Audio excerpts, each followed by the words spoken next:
Good evening, everyone. Thank you for coming to our final presentation. My name is Zirui and this is my partner Per Chen.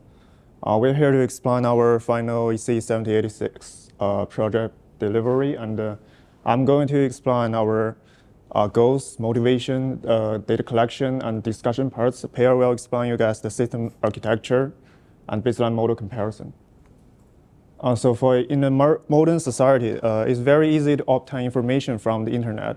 But due to the large amount of English content, it is still difficult for those non-native English speakers. So we came up with a model that combines the three functions, which are the simplification, explanation, and summarization, in order to make our users to understand the complex English sentences more clearly. And we name it as SimpliText. So in the data collection part, we choose to extract 100 obscure English sentences from various aspects. Some sentences are from the academic papers and articles, and some are extracted from the English tests like the IELTS, TOEFL, and the GRE, etc. To do this is to make our final model can be tested comprehensively and get the best performance for every situation. And here is the one sentence that we collected as our input data. As we can see, there are some big words and academic words that to block those English beginners to understand it. And the sentence structure is not simple enough.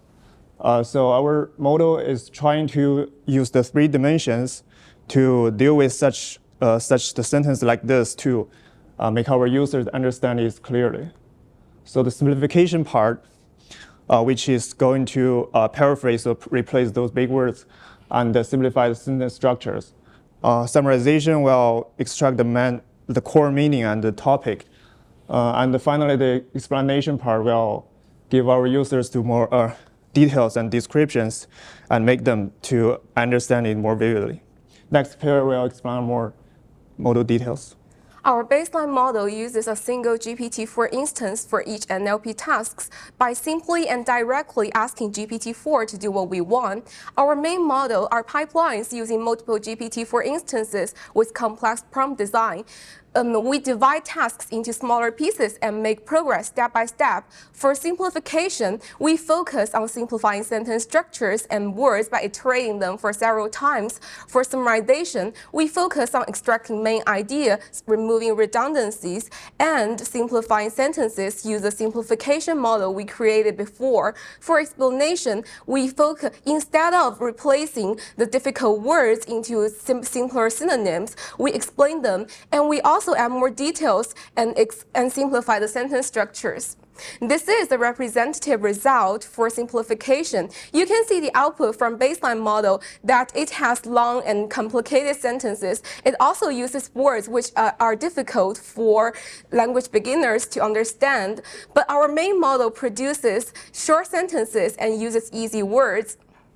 For quantitative results for simplification, we compare every output from baseline and main model, and we use success rate to represent main model performs better than baseline model in below matrix, numbers of words with low frequency, minimum word frequency, average sentence length, readability, lexical diversity.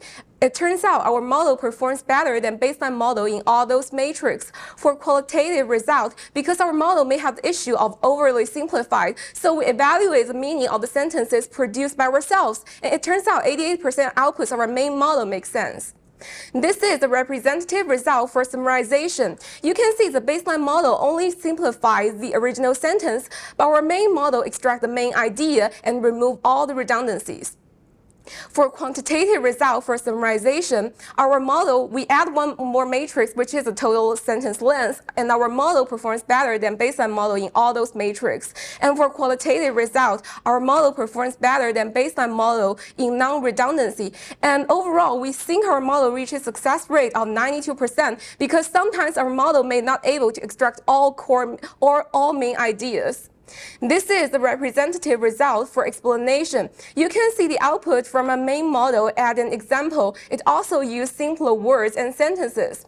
For quantitative results, for explanation, we use these matrix, and our model performs better than baseline in these matrix. For qualitative results, our model is better than baseline model in target audience consideration. And overall, we think our model reaches success rate of 97%. Okay, based on our final results, our project is a success. So it's actually do better than the baseline model. And during the process, we found that the GPT-4 can do the best on the summarization part because we just do some little adjustments to make GPT-4 to output the best sentence summary. But for the simplification and explanation part, we spend a lot of time to testing and adjusting them. And sometimes the GPT-4 cannot to output a coherent sentence, just list several points for us. So which we don't want. And finally, we have know a lot about these large language models, such as the GPT-4 and disadvantage and the advantages. Okay, thank you very much.